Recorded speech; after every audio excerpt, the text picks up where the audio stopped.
Bismillahirrahmanirrahim. Assalamualaikum warahmatullahi wabarakatuh. Alhamdulillah, asyhadu alla ilaha illallah wa asyhadu anna Muhammadar Rasulullah.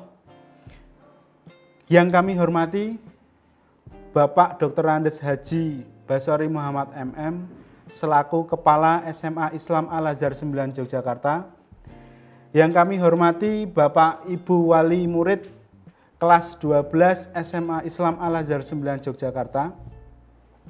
Izinkan kami perwakilan dari bimbingan dan konseling menyampaikan beberapa informasi perguruan tinggi, seleksi masuk perguruan tinggi, informasi program BK Karir. Langsung saja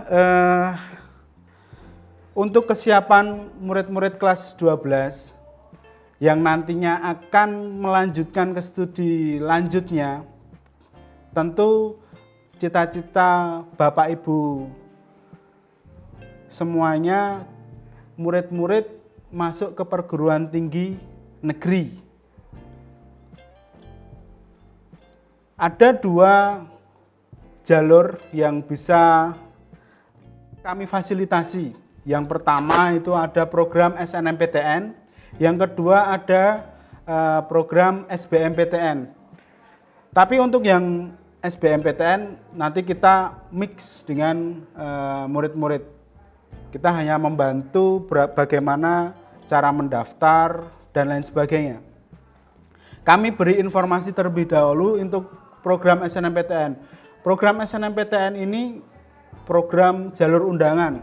Jadi nanti putra-putri Bapak Ibu yang lolos jalur SNMPTN itu tanpa tes. Jadi ketika udah jadwalnya masuk kuliah tinggal masuk saja.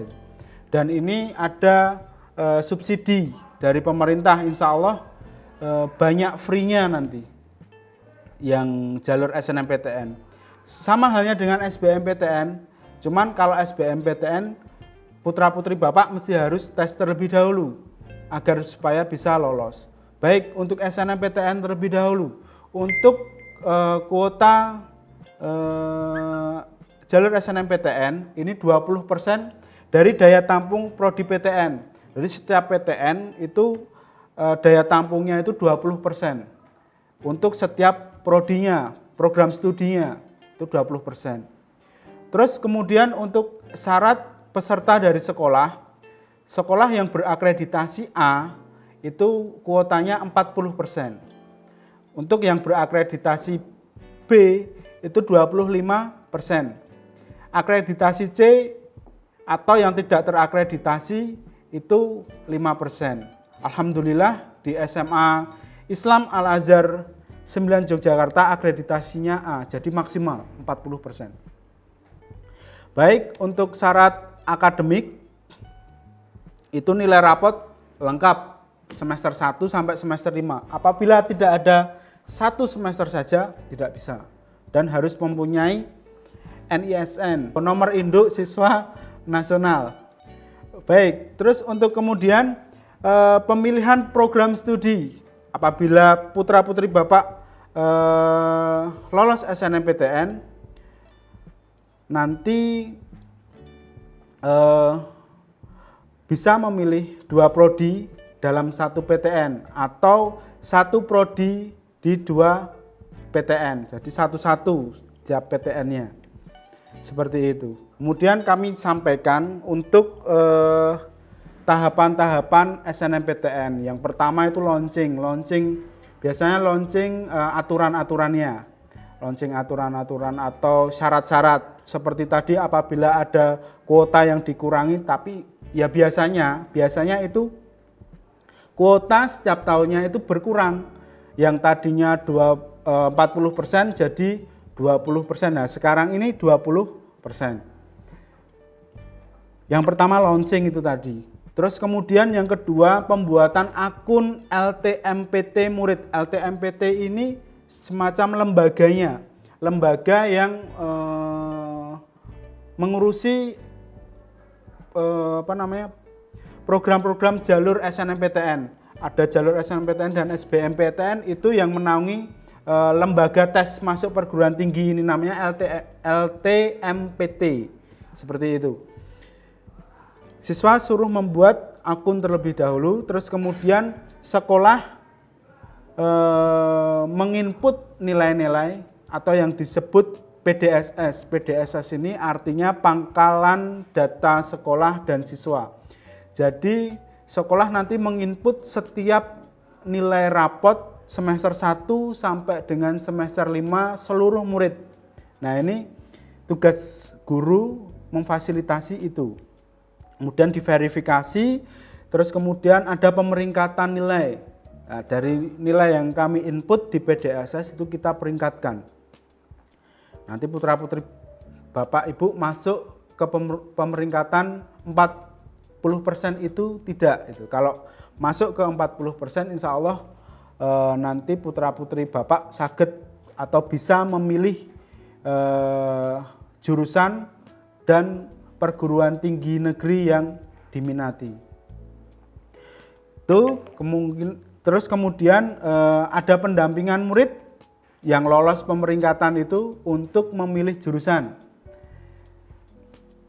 Tahapan berikutnya, murid nanti mendaftarkan, terus kemudian pengumuman. Seperti itu untuk tahapan SNMPTN. Terus lanjut, sebelum SBMPTN, kita membahas UTBK. Nah, UTBK ini syarat penting murid-murid masuk ke jalur SBMPTN.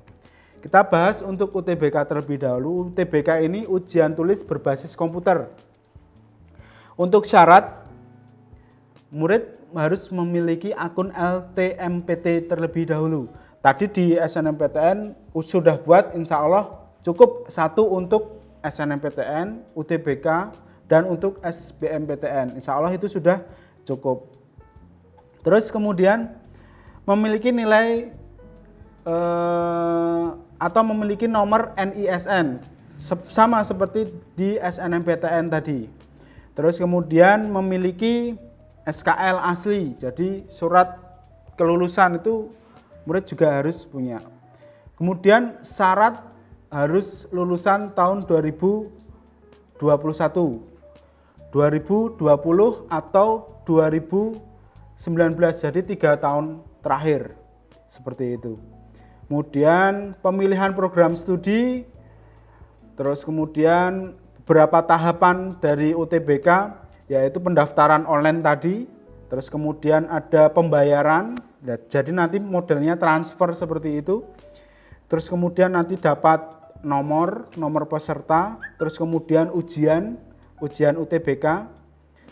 Adapun ketentuan dari UTBK itu, UTBK kita mengacu pada UTBK tahun 2020 sekarang ya. Untuk UTBK 1 kali, kalau yang 2 tahun yang lalu bisa 2 kali. Kalau yang sekarang 1 kali. Kelompok ujiannya kelompok saintek, kelompok sosum, dan kelompok campuran. Jadi nanti milih. Kalau yang mau ke jurusan yang saintek bisa ikut kelompok saintek, seperti itu. Untuk materi, yang pertama tes potensi skolastik. Itu apa saja? Yang pertama kemampuan penalaran umum, kemampuan kuantitatif, pengetahuan dan pemahaman umum, kemampuan memahami bacaan dan menulis. Itu tes potensi skolastik yang harus ada. Terus kemudian tes kompetensi akademik. Kompetensi akademik itu apa? Ya kalau IPA itu nanti ada MTK Senteknya. Terus kalau untuk yang sosum ada macam-macam, sosiologi, sejarah, geografi, ekonomi. Kalau yang Sentek fisika, kimia, biologi. Itu untuk TKA-nya seperti itu. Tahun ini karena pandemi seperti ini tidak ada TKA-nya, yang ada itu TPS-nya. Tuh, karena disingkat waktunya itu tidak boleh terlalu panjang. Tapi kalau untuk tahun-tahun berikutnya insya Allah sama seperti TPS ada TKA-nya. Oke, untuk biaya UTBK-nya, kelompok ujian Saintek dan Sosum itu masing-masing 200.000 sesuai dengan ketentuan. Kalau untuk yang campuran ini 300.000, jadi berbeda ya, seperti itu. Nah, setelah kita mengikuti UTBK, kita bisa mendaftarkan diri untuk SBMPTN. Jadi syarat ikut SBMPTN itu kita harus tes dulu di UTBK-nya, yang namanya UTBK itu tadi. Untuk SBMPTN itu kuotanya 40%, daya tampung setiap prodi di PTN itu 40%. Syarat sama, NISN harus punya, SKL harus ada, memiliki nilai UTBK. Nah, itu harus, kita tidak bisa mendaftar SBMPTN kalau tidak mengikuti UTBK. Makanya kita harus UTBK terlebih dahulu.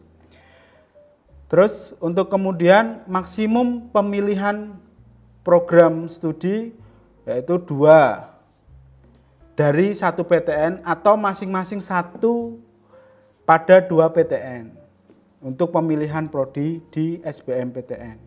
Terus kemudian ada tahapan-tahapannya. 1, mendaftar melalui laman portal.ltmpt.ac.id. Itu untuk tahapan-tahapan. Kemudian nanti ada pengumumannya di sana. Jadi sudah, kita tinggal mendaftar, memilih, habis itu tunggu pengumuman. Untuk SBMPTN seperti itu. Oke, untuk SBMPTN ini tidak bisa didobel sama yang SNMPTN. Jadi nanti kalau sebagai informasi, yang lolos SNMPTN di awal tidak bisa mengikuti SBMPTN. Jadi harus memilih salah satu. Seperti itu. Kemudian untuk jalur mandiri ini seperti yang Bapak Ibu ketahui, jalur mandiri itu ada jalur prestasi, rapot, kemudian ada beasiswa, ada ujian CBT-nya, terus kemudian ada utulnya atau ujian tulisnya. Di UGM seperti itu. Di universitas lain pun juga hampir sama seperti itu. Terus ada beberapa studi mandiri di PTN, program seperti program IUP, kemudian ada program sekolah vokasi, atau di sana ada seperti D1, D2, D3, D4 dan lain sebagainya. Kami mengacu pada perguruan tinggi negeri UGM. Itu seperti itu, ada IUP dan ada sekolah vokasi. Kemudian kami sampaikan juga untuk program-program karir, persiapan murid-murid kelas 12 yang akan lulus. Kami siapkan juga program-programnya, di antara lain ada kunjungan kampus. Kunjungan kampus itu ada yang negeri, ada yang swasta. Kalau yang kemarin tahun 2020 kemarin, tahun ajaran kemarin itu ada kami kunjungi UMY untuk swastanya. Untuk negerinya UGM dan ISI kemarin. Alhamdulillah berjalan lancar. Terus kemudian kami juga ada program sosialisasi perguruan tinggi swasta yang ada di luar daerah Jogja, seperti Presiden University, ada perguruan tinggi swasta Prasetya Mulia, kemudian ada Amikom, dan sosialisasi studi lanjut ke luar negeri pun juga kami berikan sosialisasi. Kemudian ada sharing session untuk menambah wawasan jurusan murid-murid kelas 12. Untuk yang sudah-sudah, yang kemarin-kemarin, kita memanggil alumni angkatan pertama itu yang kuliah di UNAIR, jurusan Hubungan Internasional, ada Mas Putra Akbar. Terus ada yang dari IUP UGM, Mbak Setiawati Dwi Saputri, angkatan kedua kami, jurusan psikologi. Kemudian angkatan ketiga kita memanggil Mbak Nadira Iza sama Mbak Sherin. Itu dari UGM, jurusan ilmu komunikasi, kita panggil untuk memberikan wawasan murid-murid kelas 12. Seperti itu. Kemudian kami juga memberikan media informasi karir perguruan tinggi seperti brosur, poster, terus brosur poster studi lanjut kita berikan ke murid-murid kelas 12. Kemudian untuk ikhtiarnya itu tadi, ikhtiarnya seperti itu. Kemudian untuk doanya kita juga ada program seperti muhasabah dan doa bersama. Agar apa? Agar diberi kesuksesan sama Allah Subhanahu wa taala. Seperti itu untuk informasi yang bisa kami sampaikan dari BK. Mungkin nanti bisa lanjut ke sesi tanya jawab. Seperti apa lebih detailnya di program-program SNMPTN maupun SBMPTN, kita lanjut mungkin di sesi tanya jawab. Demikian dari kami, kurang lebihnya kami mohon maaf. Wassalamualaikum warahmatullahi wabarakatuh.